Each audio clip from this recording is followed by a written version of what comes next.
Bonsoir tout le monde, bienvenue au premier mercredi de l'esprit de l'année. J'espère que vous avez eu des beaux congés, si vous avez pu être en congé. Moi j'ai eu des bonnes vacances, puis j'aime bien les vacances, c'est vrai. Je trouve qu'on se repose, on prend le temps, on se couche tard, on mange, on joue. Mais après, c'est la rentrée et quelquefois on a besoin de se remotiver et de se dire ok, je peux pas être en vacances toute l'année et c'était un temps de repos. Et le début de l'année, je crois que c'est un temps particulier. Le 1er janvier, c'est pas une date magique, mais ce sont des dates quand même importantes qui sont des jalons dans notre année où c'est bon de se dire ok, là il faut que je puisse me réveiller, que je puisse prendre un nouveau départ, que je puisse faire certains changements, certains ajustements. Et on est encore dans ce début d'année et c'est important de faire ce point, de prendre des décisions et de prendre certaines résolutions, parce que 2024, c'est une année, peut-être, imaginez, le Seigneur revient en 2024, ce serait notre dernière année sur la terre et ce serait dommage de la vivre comme on a pu vivre 2023. Et même si le Seigneur revenait en 2025, ce sera encore proche. Et nous savons, j'ai pas de date pour le retour de Jésus, mais nous savons que nous sommes dans ces temps de la fin. Nous savons que Jésus revient bientôt. Et même si moi j'aime les vacances, même si j'ai apprécié mon congé de fin d'année, de Noël, je veux pas vivre en congé toute l'année. Je veux pas vivre dans ce rythme toute l'année, parce que je sais que mon temps est précieux. Je sais que on vit dans ce temps en église aussi, dans ces temps tellement importants, ces temps où on sait que Jésus revient bientôt. Alors il faut se mobiliser, se lever et puis quelquefois se faire violence. Donc ensemble, on va aller dans Romains 13, 11. Romains 13, 11. Cela est d'autant plus important que vous savez dans quel temps nous vivons. C'est l'heure de vous réveiller enfin du sommeil, car maintenant le salut est plus près de nous qu'au moment où nous avons cru. La nuit est bien avancée, le jour approche. Débarrassons-nous donc des œuvres des ténèbres et revêtons les armes de la lumière. Conduisons-nous honnêtement, comme en plein jour, sans orgie, ni ivrognerie, sans immoralité, ni débauche, sans dispute, ni jalousie, mais revêtez-vous du Seigneur Jésus-Christ et ne vous préoccupez pas de votre nature propre pour satisfaire vos convoitises. Alors on va pouvoir regarder ensemble ce passage ce soir, et un passage qui va, je crois, déterminer des décisions qu'on va prendre dans notre cœur pour notre année. En 2024, il y a des choses qu'on ne peut pas prendre. Il y a des choses qui n'ont plus leur place dans notre vie. Il faut qu'on fasse un tri, qu'on puisse regarder notre vie avec une intelligence, une sagesse spirituelle pour se dire qu'est-ce qui ne fonctionne pas dans ma vie, qu'est-ce qui n'a pas sa place dans ma vie. Donc voilà, faire un tri. Il y a pas longtemps, j'ai changé de sac, et comme on fait souvent, nous les femmes, on change de sac. Mais quand je change de sac, en fait, je le fais souvent rapidement. Donc je reprends juste le nécessaire, ma carte bancaire, et voilà, c'est tout. Non, je reprends juste, c'est ça, les choses dont j'ai besoin. Et puis, si je suis pressée, je vais laisser tout ce qu'il y a dans le reste dans mon sac. Et puis, dans mon sac s'accumulent différentes choses au fur et à mesure des jours, des semaines, des mois. Et du coup, je peux transporter plein de choses. Dernièrement, j'ai vidé un sac. Bon, que votre regard sur moi ne se change pas, mais j'ai retrouvé une mandarine périmée. Bon, périmée pourrie, si vous comprenez. Parce que j'avais complètement... Le jour où j'ai pris cette mandarine dans mon sac, j'étais sûre que j'allais la manger. Sauf que j'ai changé de sac et j'ai jamais remangé cette mandarine, cette clémentine qui a complètement pourri dans mon sac. Je suis dégoûtant. Donc, ce genre de choses, on a besoin de le découvrir. On a besoin de le découvrir et de faire du tri. Et puis aussi, en triant mon sac dernièrement, Jérémy, bouge-toi les oreilles. bouche-les oreilles. J'ai retrouvé $100 aussi. Comme ça, là, dans mon sac. $100 qui étaient là. Et j'avais aucune idée que j'avais ces $100 dans mon sac. Et $100, c'est $100. Ça aurait été dommage de pas le savoir. Alors, autant j'ai trouvé une clémentine pourrie, j'ai aussi trouvé $100 dans mon sac. C'est à ça que ça sert de faire le tri. Parce que on ne sait plus ce qu'on a, les choses qui sont pourries, mais aussi les choses de valeur. Parce que tout est entassé, tout est caché, tout est mal rangé, désordonné. Et c'est un peu pareil dans notre vie, quand on accumule et qu'on ne fait pas qu'on ne fait pas un tri, on se retrouve avec différentes choses. Puis les choses de valeur, on les oublie, et les choses superflues, elles viennent prendre de la place, et on n'a plus de place non plus pour le nouveau. Donc quand on revient à Romains 13, et que on comprend déjà, c'est l'heure de vous réveiller en fin du sommeil, car maintenant le salut est plus près de nous qu'au moment où nous avons cru. La nuit est bien avancée, le jour approche. Ça, c'est la première chose, avoir conscience en 2024 dans quelle saison nous sommes, dans quelle saison nous vivons en tant qu'Église, mais aussi moi-même dans ma vie en tant que personne. Où est-ce que j'en suis? Et vous savez, la plupart d'entre vous, vous n'avez plus 15 ans, vous n'avez plus même 20 ans, la plupart d'entre vous. Et autant, oui, on a la vie devant nous, on a encore beaucoup, peut-être d'années devant nous, mais d'un autre côté, la fin est proche aussi, et je peux pas vivre aujourd'hui, à mon âge, comme je vivais quand j'avais 5 ans, avec une espèce d'insouciance, avec une ignorance du temps qui passe. Non, aujourd'hui, j'ai cette conscience du temps qui passe, et je me rends compte que chaque jour est précieux, et je me rends compte pour moi, mais je me rends compte aussi que chaque jour est précieux, parce que ça me rapproche du retour de Jésus, et je veux être prête. Et comme je l'ai dit tout à l'heure, je peux pas vivre comme si j'étais en vacances et comme si j'avais tout le temps devant moi pour oh oui, le temps viendra, oh faut prendre son temps. On respecte bien sûr le calendrier de Dieu, on respecte les saisons de Dieu, mais on n'est pas paresseux, sans zèle, et puis en train de procrastiner, en train de négliger les paroles que Dieu nous a données parce qu'on se dit « Oh, j'ai tout le temps devant moi ». C'est comme Jérémie l'a dit, on est là, on prie, prions. On est là pour adorer, adorons. Et on est sur cette terre pour aimer et servir Dieu. Alors aimons et servons Dieu de tout notre cœur. Et chaque jour, c'est une décision qu'on prend. Et chaque jour, c'est notre relation avec lui aussi qui se construit. Après, on continue. Débarrassons-nous des œuvres des ténèbres et revêtons les armes de la lumière. Et en 2024, je disais, il y a des choses qu'on ne peut pas apporter avec nous. Et c'est un choix qu'on a ce soir de se dire, est-ce que j'accepte de me débarrasser? Est-ce que j'accepte de me dépouiller? C'est une invitation que le Seigneur nous fait. Il ne vient pas nous voler parce que ce n'est pas lui qui vole, mais il vient nous dire, débarrassez-vous. Il y a des choses dont vous n'avez pas besoin. Il y a des choses qui sont superflues.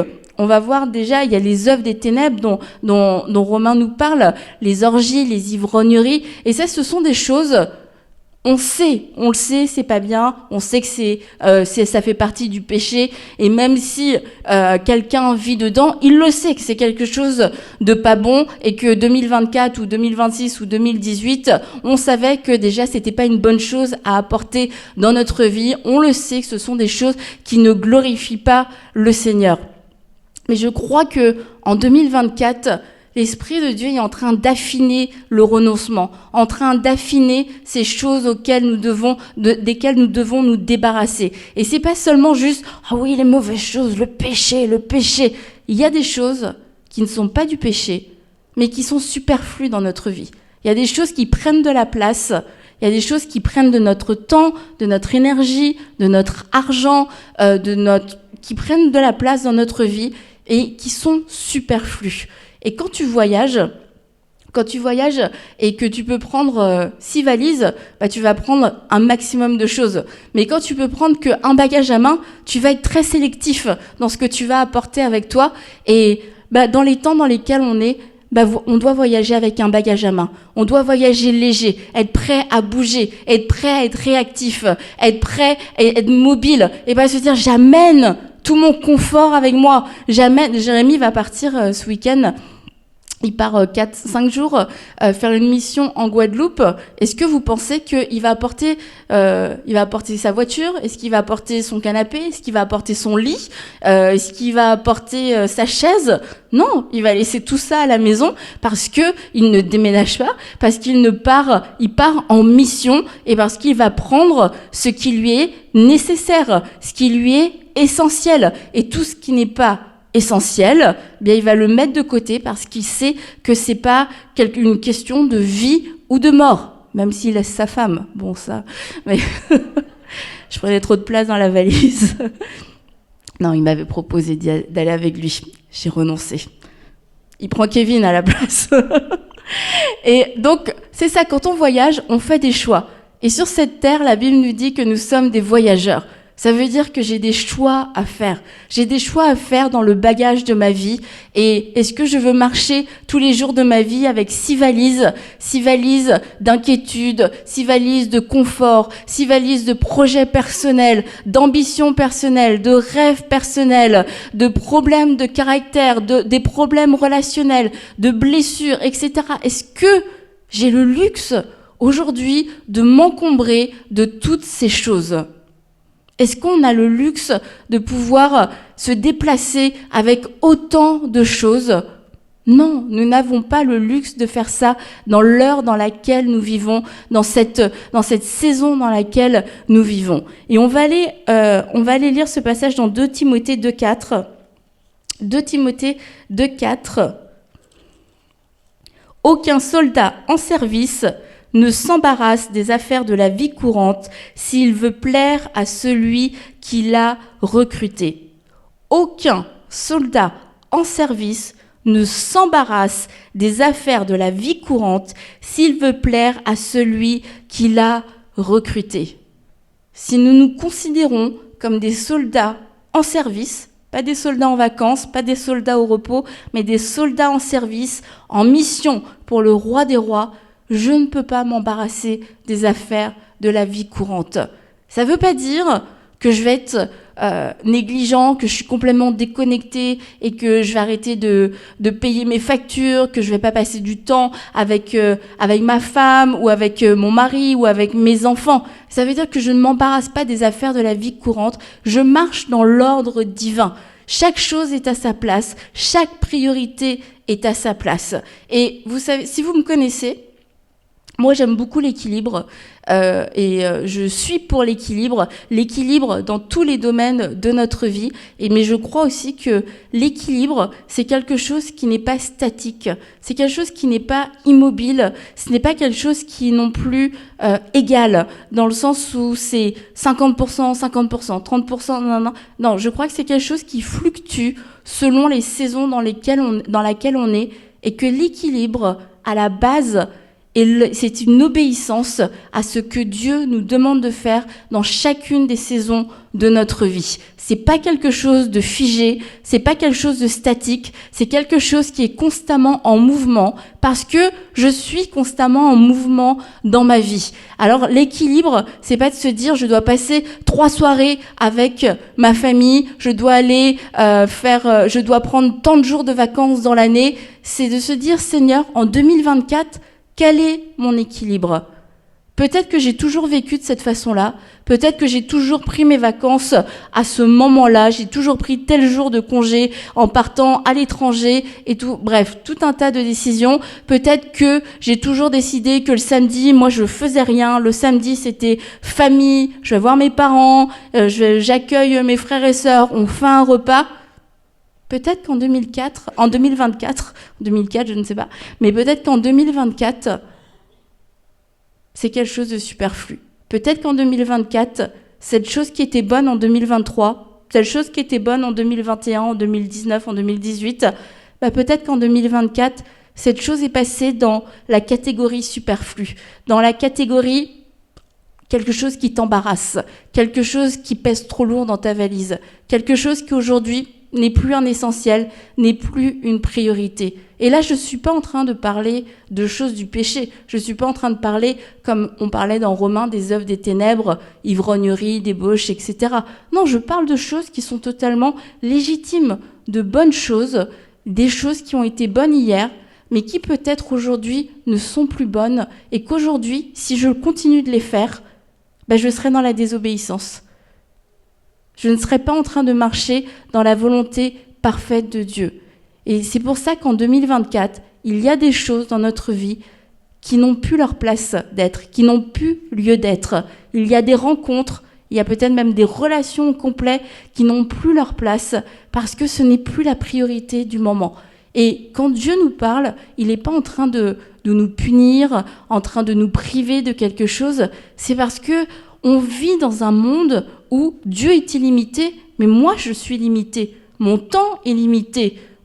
Tout ce que je suis, en fait, est limité. Mais oui, mon temps est limité, ça c'est certain, mais ma capacité intellectuelle va être limitée. On peut tout en Jésus-Christ, oui, selon sa volonté, selon ce qu'il me demande. Mais ma capacité émotionnelle est limitée, ma capacité relationnelle est limitée. Et je peux tout faire ce que Dieu me demande si je fais que ce qu'il me demande. Mais si je commence à faire ou à continuer de faire des choses qu'il ne me demande pas de faire, j'y arriverai pas. Je vais être complètement submergée, je vais être débordée. Et en 2024, je crois qu'il y a des choses, et encore une fois, je le redis, des choses qui peuvent sembler bonnes, des choses qui étaient bonnes l'année dernière. C'est pas un péché, il n'y a pas de condamnation, c'est juste cette année, parce que c'est une année nouvelle, parce que nous avançons dans les temps de la fin. Peut-être que cette chose-là, cette année, c'est du superflu. Et parce que nous sommes des soldats en service, des soldats en mission, nous ne voulons pas, nous prenons cette décision dans notre cœur avec joie pas parce que c'est facile à faire, mais avec joie parce que on veut plaire, comme ce passage en Timothée nous le dit, on veut plaire à celui qui nous a recrutés. On ne va pas le faire non plus avec obligation. C'est dans notre cœur, je le fais parce que j'aime Dieu.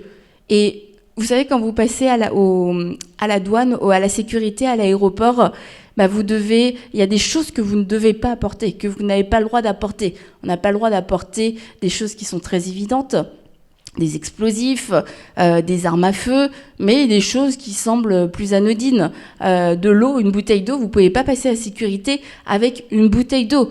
Et je vous garantis que tout le monde à la sécurité, on jette tous notre bouteille d'eau avant de passer à la sécurité. Si tu la jettes pas, ils te le disent de la jeter et tu le fais. Tu te conformes, tu te soumets à ce que tu demandes parce que c'est la loi, parce que c'est le règlement. Et je sais pas pourquoi quand tu arrives là-bas, en tout cas moi, j'ai un espèce de stress, j'ai l'impression que j'ai plein de trucs dans mes bagages que je sais pas que j'ai. Et quand ça passe, quand la sécurité est passée et que tu récupères tes affaires, j'ai un soulagement et là c'est bon, je peux aller plus tranquillement, plus paisiblement, jusqu'à ce que je sois encore dans l'avion, et là c'est encore un deuxième soulagement. Mais à la sécurité, moi j'ai tout le temps un petit stress. Jérémy ne sait absolument pas de quoi je parle. Mais est-ce qu'il y en a d'autres qui sont un peu stressés à la sécurité ? Voilà, la majorité. Tu fais partie d'une minorité.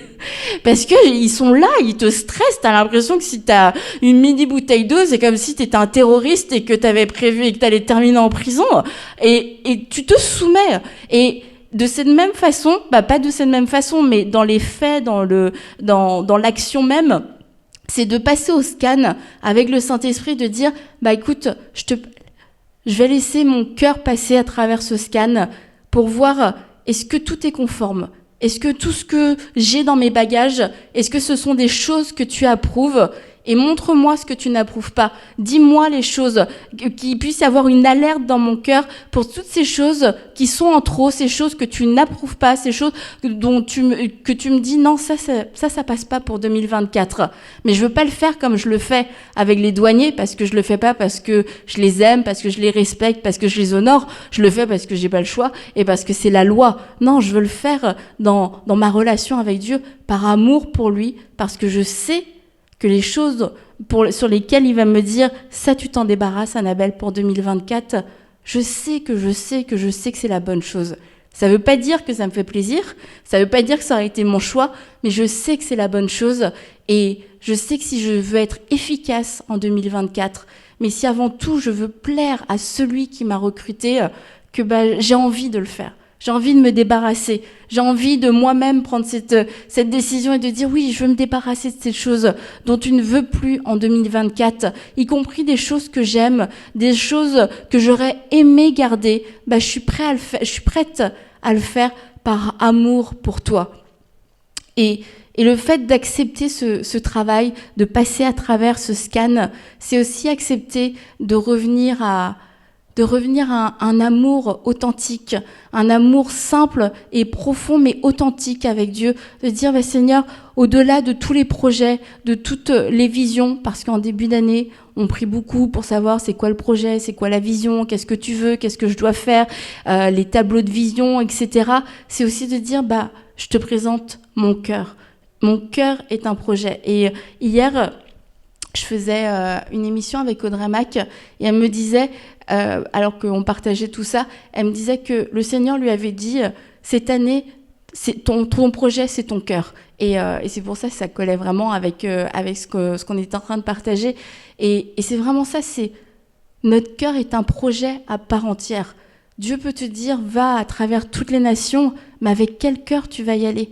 Et c'est pour ça que en ce début d'année, on a cette opportunité de pouvoir offrir notre cœur à nouveau et de dire au Seigneur, avant de faire toute chose, avant de vouloir aller au bout du monde, avant de vouloir faire, de vouloir accomplir, de vouloir réaliser, de vouloir, être dans toutes ces choses d'action, sonde mon cœur, viens sonder les profondeurs de mon cœur et viens me dire, viens me parler, viens me dire ces choses que j'ai laissées. Et j'ai parlé, oui, de toutes sortes de choses, mais ça peut être un trait de caractère, une faiblesse dans notre caractère qu'on sait qu'on traîne depuis des années. 2024, c'est le temps d'y renoncer. Que ce soit l'impatience, que ce soit la colère, que ce soit la médisance, ou alors dans un autre domaine, une relation qui a été une relation qui est malsaine, une relation qui est toxique et que vous n'avez jamais osé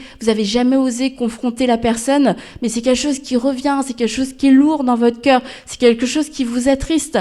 En 2024, tu ne peux pas t'encombrer, pas forcément avec la relation, mais tu ne peux pas t'encombrer avec le fait de laisser cette situation irrésolue, de laisser cette situation aller comme ça. Non, en 2024, je suis mature et je règle les choses.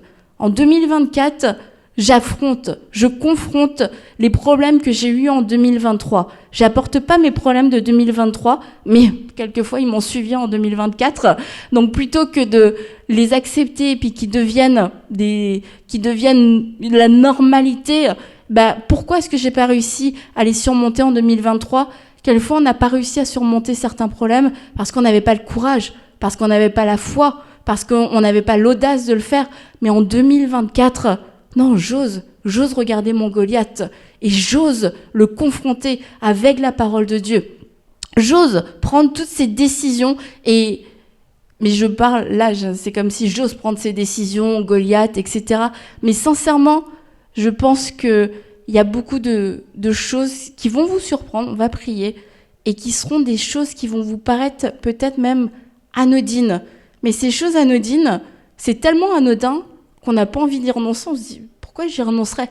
Mais d'un autre côté, pourquoi est-ce qu'on résiste à y renoncer? Pourquoi est-ce qu'on a envie de les garder? Parce qu'au final, sur le papier, elles sont anodines, mais dans notre cœur, elles sont quand même importantes. Parce que si c'était si pas important, on n'aurait aucun souci à s'en débarrasser. Est-ce que quelqu'un écoute un meilleur message ce soir? J'entends un autre message. Quelqu'un écoute une autre prédication. J'ai fait mon tri de vêtements et je voulais vraiment faire un tri radical dans mes vêtements. Et du coup, je me suis débarrassée de plein de choses. Et puis, il y a des choses, c'était vraiment moche en fait. C'était très laid. Et du coup, j'avais aucun mal à m'en séparer. C'était comme il n'y avait même pas de réflexion. Mais il y avait des choses, je les aimais quand même un petit peu bien. Et puis il y a peut-être je les trouvais pas belles, mais je les trouvais confortables. Et puis je sais pas, j'avais un espèce de petit attachement, etc. Mais Dan était avec moi et elle me disait non, c'est moche, tu dois t'en débarrasser. Et parce que j'avais un petit attachement, j'avais une hésitation. Et dans notre cœur, il y a des choses comme ça. On a un petit attachement parce qu'on aime bien la chose, parce que ça nous procure un certain plaisir, ça nous procure un certain confort. Mais si le Saint-Esprit ce soir te dit débarrasse, laisse ça de côté. En 2024, tu n'entres pas avec ça. Eh bien, faisons-lui confiance et ayons des cœurs soumis, des cœurs obéissants. Donc on va prier, vous pouvez rester assis, vous pouvez lever, vous pouvez faire ce que vous voulez. Et on va prier simplement pour laisser le Saint-Esprit sonder et scanner notre cœur. Vous pouvez repenser à cette image quand vous êtes à l'aéroport, quand vous mettez votre valise dans le scan. Eh bien, c'est la même chose avec notre cœur. Et quand on dit « Saint-Esprit, viens sonder mon cœur », c'est pas nous qui prenons des décisions, c'est le Saint-Esprit qui vient pointer, qui vient ça passe, ça passe pas. Et ce soir, moi c'est sûr, je sais que le Saint-Esprit va parler, je sais qu'il va pointer des choses, qu'il va y avoir quelques alertes dans les cœurs, pour certains beaucoup, pour certains un peu moins, pour certains beaucoup plus. J'ai aucun souci avec cette partie-là parce que je sais qu'il va parler. Mais la chose pour laquelle je veux vous encourager, vous sensibiliser, c'est notre réponse à nous. Quelle va être notre réponse ? Parce que là, on n'est pas à la sécurité de l'aéroport où on n'a pas le choix. Si on veut prendre notre avion, juste on va faire ce qu'ils nous disent, on va enlever la bouteille d'eau, on va enlever le truc qu'on avait oublié dans notre sac, etc. On va se conformer. Mais devant Dieu, on a cette grande liberté de répondre simplement par amour. Ok Seigneur, j'accepte de renoncer à cette chose. J'accepte d'ouvrir mon sac et j'accepte de jeter cette chose et de la laisser derrière, même si c'est une chose qui me semble légitime. Donc on a une plus grande responsabilité ce soir que quand on est à l'aéroport parce que nous sommes dans la liberté. Parce que Dieu nous aime, il nous a laissés libres et ne faisons pas de cette liberté un prétexte pour pécher. Ne faisons pas de cette liberté un prétexte pour ne pas lui obéir et pour marcher dans une fausse grâce et pour ne pas marcher dans l'obéissance.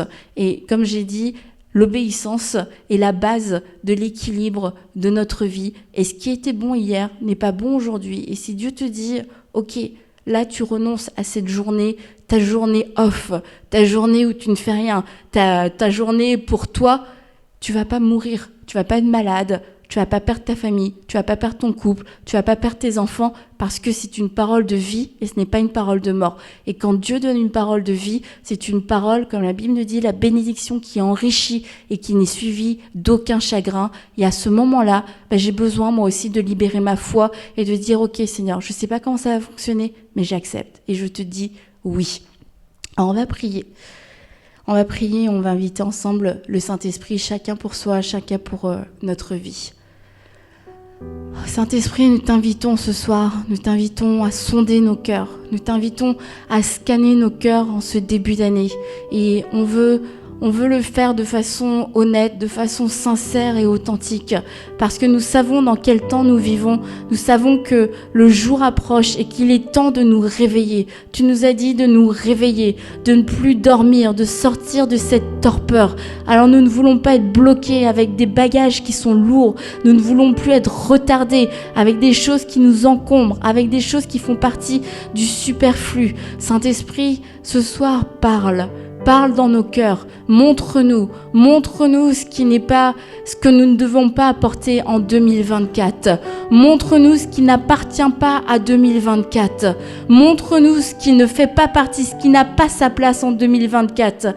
Ces choses sur lesquelles tu ne poses plus ton approbation. Cette chose qui était bonne peut-être l'année dernière, qui était bonne dans les années passées, qui était même efficace, qui était peut-être même une obéissance à quelque chose que tu m'avais dit, mais en 2024, je veux entendre à nouveau ta voix. Je veux me rassurer sur ce que toi tu veux pour ma vie. Me rassurer, confirmer ta volonté pour ma vie. Je ne veux pas vivre 2024 comme j'ai vécu l'année précédente, comme quelque chose qui se répète. Non, je veux venir en 2024 avec un zèle renouvelé, une passion renouvelée, un amour pour toi renouvelé. Et je sais que j'ai besoin de te faire de la place. Je sais que je ne peux pas vivre comme j'ai vécu dans le passé. J'ai besoin de te faire de la place à nouveau parce que j'ai accumulé trop de choses. J'ai accumulé du confort. J'ai accumulé des mensonges, j'ai accumulé des choses qui n'étaient pas prioritaires, j'ai accumulé des inquiétudes. Je te remets tout ça, Seigneur. Je te remets tout ça. Oui, je te remets cette inquiétude. Je te remets cette inquiétude. Pour certains, c'est une inquiétude. C'est quelque chose qui fait partie, qui a fait partie de votre vie, qui a toujours fait partie de vos bagages. Une inquiétude qui persiste, une inquiétude qui est là au matin, qui est là au coucher, une inquiétude qui ne vous quitte pas. En 2024, vous n'apportez pas cette inquiétude. En 2024, vous n'apportez pas cet esprit d'inquiétude, de tourment qui vient voler votre sommeil, qui vient voler votre paix, qui vient voler votre temps. Parce qu'au lieu de méditer la parole de Dieu, tu médites sur les problèmes, tu médites en cherchant des solutions par toi-même. En 2024, je renonce à l'inquiétude.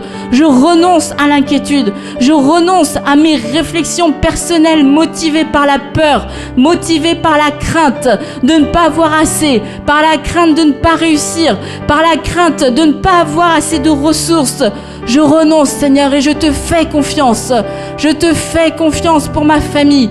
Je te fais confiance pour mes enfants. Je crois que tu prends soin d'eux. Tu prends soin d'eux émotionnellement, spirituellement, physiquement. Je ne veux pas faire plus que toi ce que tu me demandes seulement parce que je suis motivée par la crainte. Et ça ne fera pas de moi une mauvaise mère. Ça ne fera pas de moi un mauvais père. Je renonce, oui, à cette crainte pour mes enfants. Je renonce à cette crainte pour la provision, à cette crainte pour les finances. Tu es celui qui pourvoit à tous mes besoins. Tu es celui qui prend soin de moi. Tu es celui qui m'habille, celui qui me nourrit. Tu es celui qui nourrit ma famille. Tu es celui qui nourrit, qui amène la provision dans tous mes projets. Alléluia. Continuons de demander au Saint-Esprit de sonder notre cœur ce soir. Oui, sonde, continue de sonder, Saint-Esprit. Continue de parler dans les cœurs. Déverse cette parole de vie. Ce n'est pas une parole de condamnation, ce n'est pas une parole de punition alors que tu dis de te débarrasser, de nous dépouiller. C'est une parole de vie, une parole pour laisser place, pour laisser toute la place, plus de place, une parole de liberté. Nous accueillons avec un cœur ouvert ta parole ce soir. Nous accueillons ta parole, Saint-Esprit. Nous accueillons ta vérité qui affranchit. Oui, j'ouvre mon cœur. J'ouvre mon cœur. Il y a quelqu'un qui a peur d'ouvrir son cœur ce soir parce que tu n'as pas envie d'entendre ce que le Saint-Esprit a à te dire. Sois rassuré que c'est une bonne parole. Sois rassuré que c'est une instruction qui apportera de la joie, une instruction qui apportera du bonheur dans ta vie. Aujourd'hui, peut-être que ce sera une tristesse dans ton âme de renoncer. Mais demain, ce sera une telle joie d'avoir dit oui, une telle joie d'avoir renoncé pour accueillir pleinement la vie de Dieu dans ta vie. Ose ce soir lui ouvrir entièrement ton cœur. Ose ce soir faire cette prière sincère. Sonde mon cœur, Saint-Esprit. Sonde mon cœur, je laisse mon cœur passer dans ton scanner divin. Et montre-moi les choses que j'ai oubliées, les choses qui sont enfouies, qui ont été cachées, les choses que j'ai négligées, ces choses qui ont pourri sans que j'en ai même connaissance, mais qui dégagent une mauvaise odeur, qui viennent contaminer toute ma valise, tout mon bagage, mon âme. Montre-moi ces choses.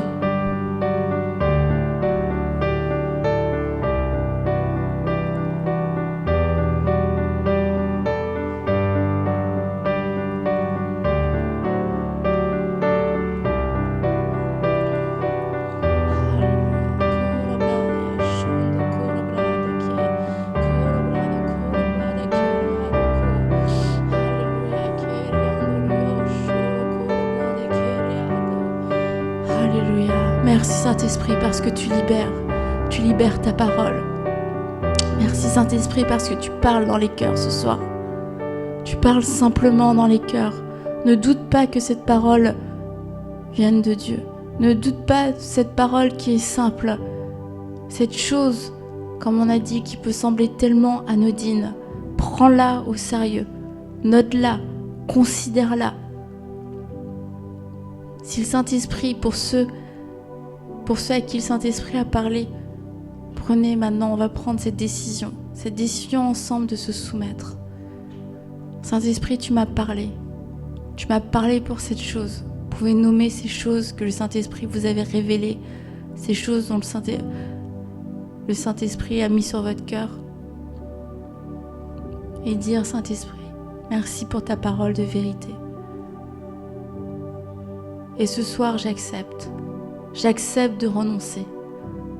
J'accepte de renoncer à ce superflu. J'accepte de renoncer à ce que tu n'as pas considéré comme essentiel dans cette année. Et je te dis oui. Je te dis oui par amour, Seigneur. Je te dis oui, je te fais confiance. Et au-delà de ma tristesse, peut-être ce soir, au-delà de mon incompréhension, je veux te dire que je te fais confiance. Je place ma confiance en toi. Je crois qu'en 2024, je verrai le fruit de cette décision. Et j'accepte humblement, j'accepte avec mes doutes, j'accepte avec mes questions de prendre cette décision et de dire oui, je renonce. Oui, j'accepte de changer mes plans, Seigneur. J'accepte de changer mes plans. J'accepte de faire les choses différemment. J'accepte ce que tu me dis. J'accepte.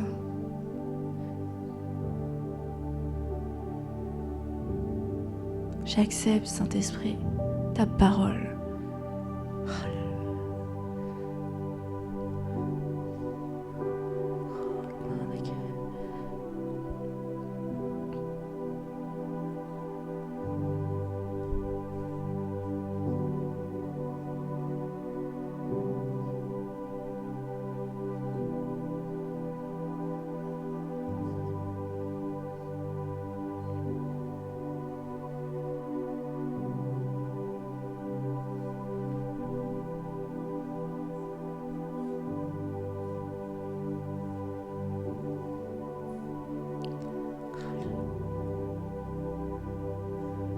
Ne sois pas embarrassé par ce temps parce que c'est calme, parce que c'est silencieux.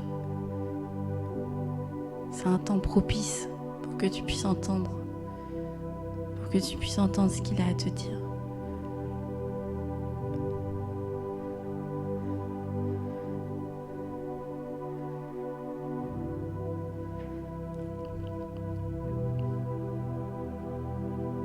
Merci Saint-Esprit. Merci parce que tu as parlé, parce que tu as mis ces choses en lumière. Merci pour ces paroles de vie que tu as relâchées dans nos cœurs. Ces paroles qui vont porter un bon fruit. Ces paroles qui vont amener une croissance, qui vont amener un zèle, une passion nouvelle. Ces paroles qui vont libérer de l'espace dans notre vie, qui vont libérer du temps, de l'énergie dans notre vie pour revenir à toi d'une façon plus consacrée, pour développer notre intimité avec toi. Nous ne voulons pas marcher dans le sommeil, nous ne voulons pas marcher dans la tiédeur ni dans la paresse, mais qu'en 2024, tu puisses nous trouver en feu, passionnés pour toi, enflammés pour toi, embrasés pour toi. Oui, embrasés pour toi. Qu'en 2024, que rien ne fasse obstacle à ce feu, que rien ne fasse obstacle à ce feu, cette passion, Seigneur, une passion nouvelle pour toi, une passion nouvelle pour ta présence, une passion nouvelle pour ta parole, une passion qui peut s'exprimer parce que je ne suis plus encombrée, parce que je ne suis plus gênée, parce que je ne suis plus freinée, une passion nouvelle qui peut s'exprimer, oui, librement dans ma vie au quotidien, qui peut s'exprimer librement ici à l'église. Parce que nous te laissons la place, nous te laissons toute la place. Nous ne voulons plus remplir nos vies de tout un tas de choses. Nous voulons te laisser la remplir jour après jour. Nous voulons te laisser plus de place. Ne pas avoir peur avoir peur du vide, avoir peur du silence. Parce que c'est de la place qu'on veut te laisser.